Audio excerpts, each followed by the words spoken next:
Halo guys, selamat datang di podcast kami. Di sini kita akan membahas tentang mendalami tujuan redesign data warehouse, langkah-langkah kunci dan proses penting.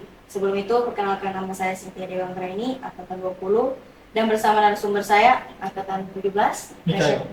angkatan 22, Ahmad Eko angkatan 22. dan angkatan 23. Rian Ahmad angkatan 23. Bentar, kita tadi di sini mau bahas apa ini ceritanya? Di sini kita untuk membuat video data warehouse. Di sini saya akan menjelaskan poin tentang warehouse. Yang pertama itu, mengapa desain data warehouse menjadi kunci dalam pengambilan keputusan yang terintegrasi. Yang kedua itu, apa peran data warehouse dalam menyediakan wawasan yang mendalami bagi perusahaan. Sini saya mau tanya sama kau, Rian. Menurutmu bagaimana mengenai definisi kebutuhan desain data warehouse? Kalau menurut saya, definisi untuk kebutuhan desain data warehouse itu sendiri, yang pertama itu kita harus mendengarkan kebutuhan ataupun harapan dari pemangku kepentingan atau customer dari data warehouse itu sendiri. Kemudian yang kedua itu kita harus menganalisis bagaimana proses bisnis yang ada untuk mengidentifikasi kebutuhan informasi yang lebih spesifik, supaya kita yang membuat data warehouse tersebut juga lebih mengerti, lebih tahu apa yang harus kita buat supaya kayak lebih pas aja gitu data warehouse-nya, tidak kesana kemari atau bagaimana. Kemudian yang ketiga, kita harus juga membuat dokumen kebutuhan yang jelas dan terukur supaya bisa teratur lah bagaimana itu, supaya tidak sabar.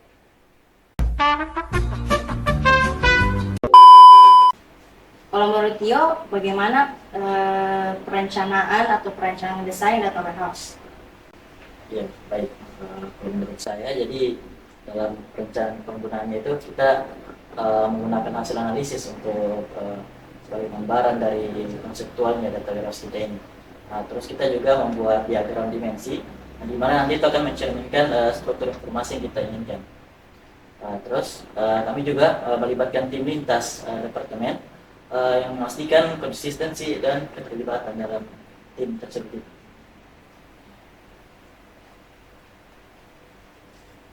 Untuk Kak Mikael, gimana sih perancangan desain data warehouse itu?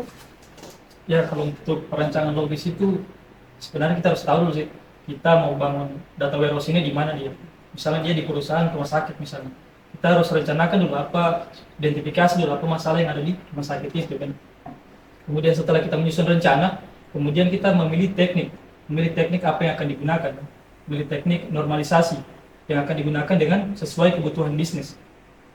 Seperti di rumah sakit tadi. Kemudian kita menggunakan skema database yang logis untuk mengatasi masalah apa yang ada tadi di perusahaan itu kan, misalnya rumah sakit. Menyusun skemanya itu ada seperti staff skema misalnya, skema bintang. Mungkin seperti itu sih.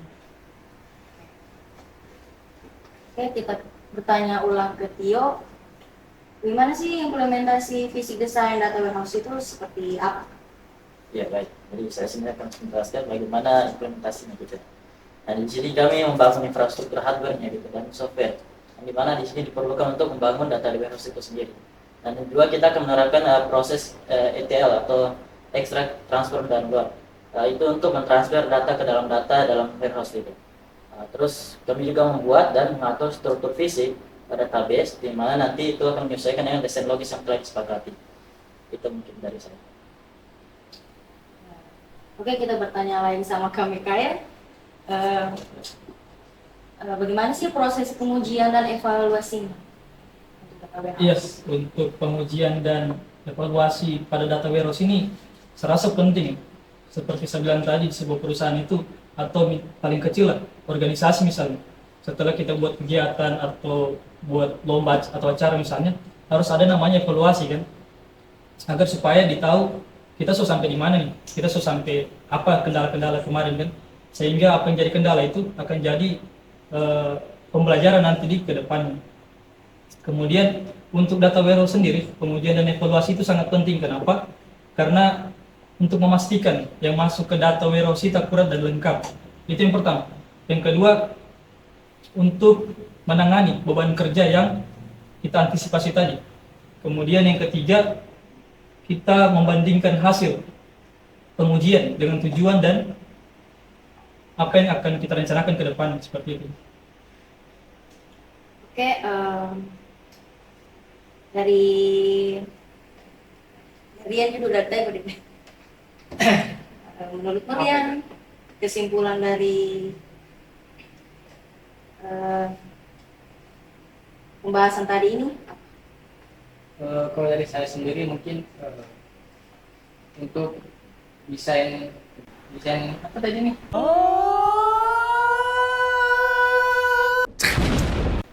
Desain Mendalami tentang desain Oh, data iya. warehouse. Untuk masalah desain data warehouse ini mungkin sangat penting ya kalau untuk dari saya sendiri, karena bagaimana kita memulai dari awal itu data warehouse-nya, misalnya dari awal kita membuat kayak tujuan kita buat ini apa, sehingga nanti kedepannya jadi lebih gampang lagi, lebih terstruktur lah kita ke depannya, lebih mudah lagi untuk mengakses data warehouse tersebut kalau dari saya. Kalau dari KMKL sendiri itu? Tentang kesimpulan yang kita bahas tadi, mungkin saya rasa kita semua sudah tahu bahwa data warehouse itu adalah data yang terintegrasi kan, untuk mendukung setiap analisa dan pengambilan keputusan. Dan mungkin bagus sekali kita gunakan data warehouse itu karena manfaatnya itu untuk mempermudah tadi kan, untuk mempermudah pengambilan keputusan. Mungkin seperti itu sih kalau dari saya. Kalau Tio sendiri? Iya, baik. Ya, dari diskusi kita barusan terus saya rasa juga sudah tergambar yang jelas sih. Jadi di sini kita mengambil desain gitu kan. Dan tadi juga tentang bagaimana kita semua sudah menjelaskan bagaimana desain dan apa saja yang terkait dengan desain dalam data warehouse. Dan juga saya mungkin mengambil kesimpulan di mana di sini dengan mempelajari sebuah desain dan suatu data itu kita jadi memiliki gambaran yang tadi seperti dibilang, dan juga kita jadi terarah gitu kan. Jadi tidak dalam menentukan suatu konsep atau suatu rancangan, kita jadi tahu mengukur di mana letak kekurangan dan di mana kita harus membuat itu, dan itu harus terstruktur gitu kan. Agar terstruktur tentu kita mempunyai desain gitu. Jadi dalam bangun misalkan sebuah rumah, kita tentu akan menggambar dulu prototipe-nya gitu kan.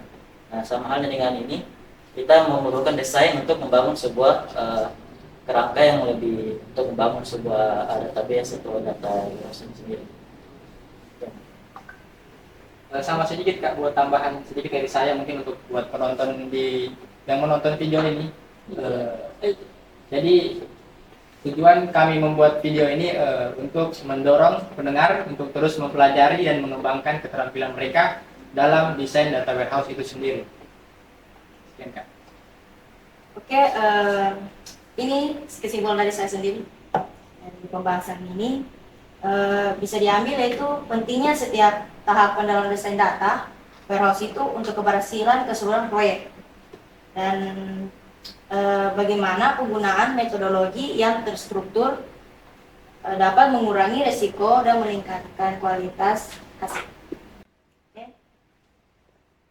Oke guys, terima kasih telah mendengarkan podcast kami. Kami harap Anda yang menonton mendapatkan wawasan yang berharga tentang proses desain data warehouse. Jangan ragu untuk kembali lagi untuk episode kami berikutnya. Sampai jumpa.